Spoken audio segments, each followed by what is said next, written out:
नमस्कार दोस्तों, स्वागत है आपका हमारे हिंदी स्टोरी चैनल पर। आज का विषय एक ऐसा सवाल है जो कभी ना कभी हम सबके मन में आता है।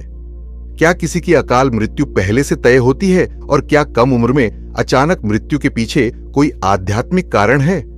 हमारे प्राचीन ग्रंथों, खासकर गरुड़ पुराण और भगवद गीता में इन सवालों के जवाब हैं। आज हम इन्हीं शास्त्रों के आधार पर समझेंगे कि अकाल मृत्यु का कारण क्या है और कर्मों का इसमें क्या योगदान होता है। मित्रों, सबसे पहले जानते हैं कि अकाल मृत्यु का मतलब क्या है। अकाल मृत्यु से आशय है उस उम्र से पहले मृत्यु होना जिसे सामान्य जीवन काल माना जाता है। कभी कभी कम उम्र में या बिना किसी पूर्व संकेत के किसी की अचानक मृत्यु हो जाती है, जैसे दुर्घटना, बीमारी या अन्य किसी कारण से। ऐसे समय पर लोग सोचते हैं कि क्या यह भाग्य में लिखा था या कर्म का परिणाम है। मित्रों, गरुड़ पुराण में बताया गया है कि हर आत्मा का जन्म और मृत्यु पूर्व निर्धारित होती है और हमारे कर्म इसमें बहुत अहम भूमिका निभाते हैं।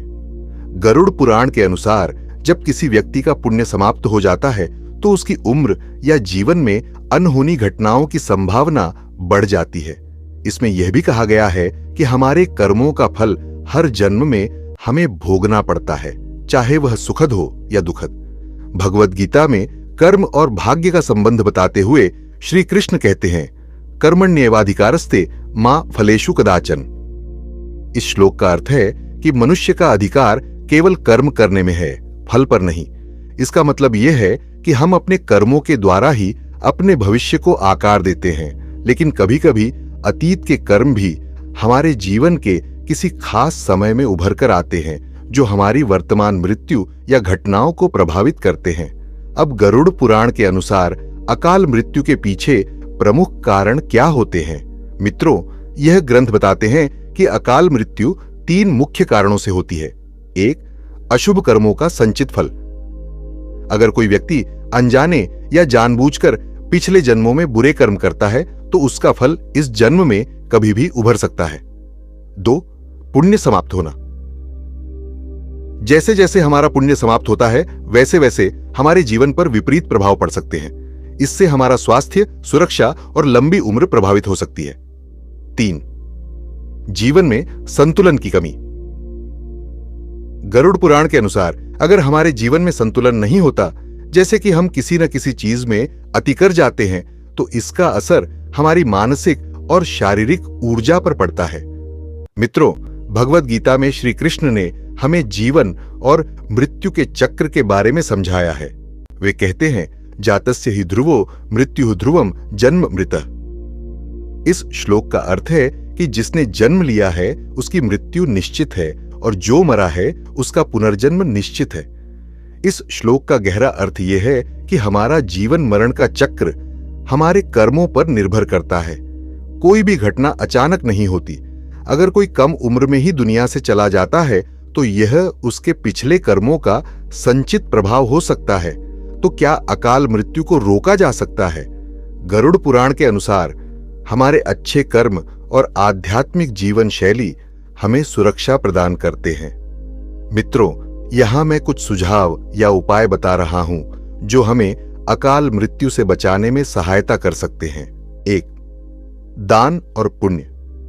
प्रतिदिन दूसरों की मदद करना, गरीबों की सेवा करना और जीवों के प्रति दया रखना हमारे पुण्य का संचय करता है। यह पुण्य हमारे जीवन में एक सुरक्षा कवच की तरह काम करता है। 2, सत्य और संयम का पालन। अगर हम सत्य बोलने का संकल्प लें और अपने जीवन को संयमित रखें तो यह हमारे जीवन को संतुलित बनाता है। 3, ध्यान और आध्यात्मिक प्रथाओं का पालन। भगवद गीता और गरुड़ पुराण में बताया गया है कि भगवान का नाम लेना और ध्यान में समय बिताना हमें मानसिक संतुलन और आत्मिक शांति प्रदान करता है। यह हमें नकारात्मक ऊर्जा से भी दूर रखता है। भगवद गीता में कहा गया है, योग कर्मसु कौशलम। इसका अर्थ है कि कर्मों में कुशलता ही योग्य है, मतलब अपने हर कर्म को सोच समझ कर करना। किसी भी कार्य में अधीर न होना ही असली योग्य है। इसका महत्व यह है कि जब हम हर काम को सजगता से करते हैं तब हमारे आसपास का वातावरण सकारात्मक हो जाता है और हमारी आत्मा मजबूत होती है। इस तरह से अकाल मृत्यु जैसी अनहोनी घटनाओं की संभावना कम हो जाती है। तो दोस्तों, यह भी याद रखना महत्वपूर्ण है कि हमारे जीवन में एक अदृश्य शक्ति है जो हमारे कर्मों और हमारे संकल्पों पर काम करती है। हम चाहे किसी भी स्थिति में हों, अगर हम अपने विचारों को शुद्ध रखें और कर्मों में पारदर्शिता और दयालुता अपनाएं, तो हमारा जीवन बेहतर हो सकता है। अकाल मृत्यु या अनहोनी को हमेशा टाला नहीं जा सकता, लेकिन हम अपनी शक्ति से उसे एक सशक्त और सकारात्मक जीवन जीकर हल्का कर सकते हैं। भगवद गीता में एक और महत्वपूर्ण श्लोक है, मन एव मनुष्याणा कारणम बंध मोक्षो। इसका अर्थ है कि हमारे मन के विचार ही हमें बंधन में डाल सकते हैं और वही हमें मुक्ति की ओर भी ले जा सकते हैं। जब हम अपने मन को अच्छे विचारों से भरते हैं, जब हम दूसरों के लिए प्रेम, दया और सहानुभूति रखते हैं, तो हमारे कर्म भी हमें सकारात्मक परिणामों की ओर ले जाते हैं। अब सवाल आता है कि हम इस ज्ञान को अपने दैनिक जीवन में कैसे उपयोग कर सकते हैं। तो आइए जानते हैं कुछ साधारण कदम।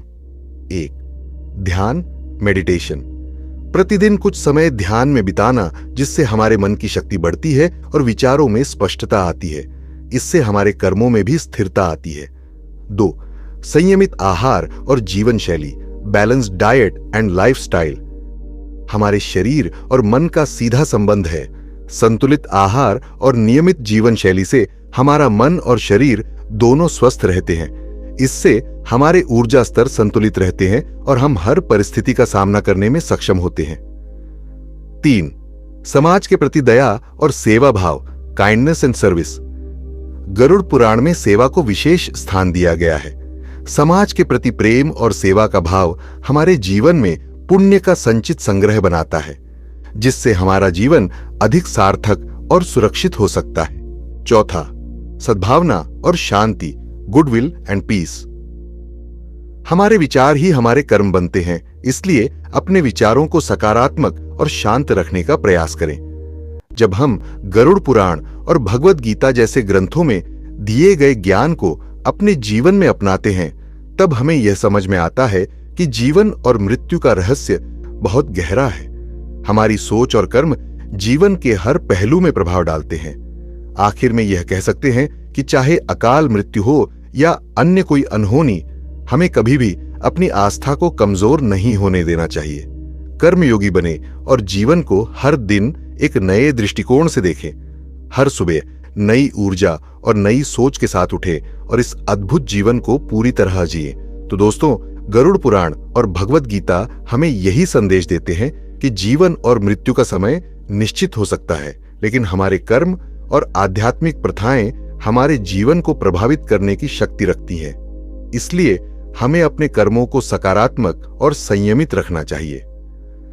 अगर आपको यह जानकारी पसंद आई हो तो कृपया इस वीडियो को लाइक करें और अपने दोस्तों के साथ शेयर करें।